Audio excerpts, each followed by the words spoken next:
हाथी और चूहे की कहानी। एक राज्य में एक राजा का शासन था। हर सप्ताह पूरी शानो शौकत से नगर में उसका जुलूस निकला करता था, जहां प्रजा उसके दर्शन किया करती थी।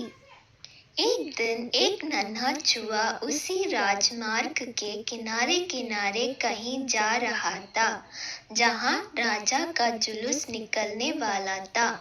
वह चूहा था तो छोटा सा, मगर उसका घमंड बहुत बड़ा था और वह खुद को सर्वश्रेष्ठ और महान समझता था। कुछ देर बाद राजमार्ग से राजा का भव्य जुलूस निकला, जिसे देखने लोगों की भीड़ लगने लगी।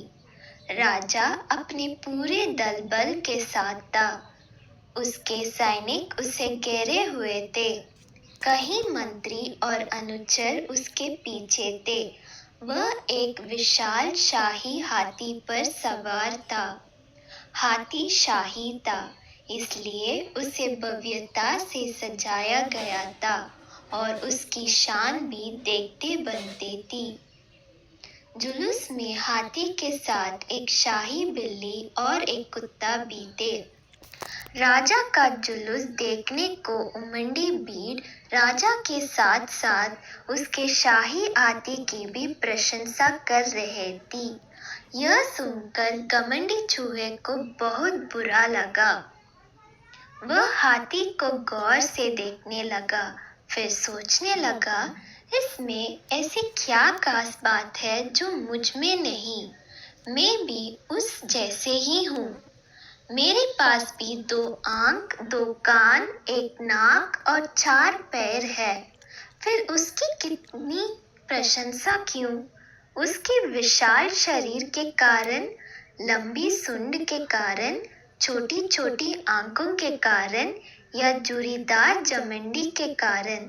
इस कारण एक बार तुम लोग मुझे देख लो, उस हाथी को भूल जाओगे। मैं हाथी से ज्यादा महान हूँ। चूहे ये सब सोच ही रहा था कि शाही बिल्ली की नजर उस पर पड़ गई और उसकी लात टपक गई। जुलूस छोड़ वह उसकी ओर लपकी। फिर क्या था? चूहा अपनी सारी मेहनत भूलकर धूम दबाकर भागा।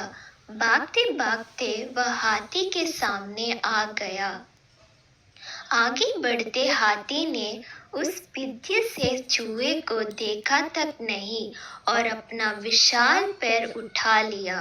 चूहा उसके पैर के नीचे कुचलने ही वाला था, मगर किसी तरह उसने खुद को बचाया। वहां से बचा तो खतरनाक कुत्ता सामने था, जो उसे देखकर गुर्राया। चूहा पूरी जान लगाकर वहां से भागा और राजमार्ग के किनारे स्थित एक छेद में घुस गया।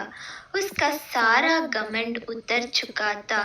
उसे समझ आ चुका था कि वह इतना भी श्रेष्ठ और महान नहीं। सीख: किसी से मात्र रूप रंग की समानता हमें महान नहीं बनाती। महान हमारे गुण और कार्य बनाते हैं।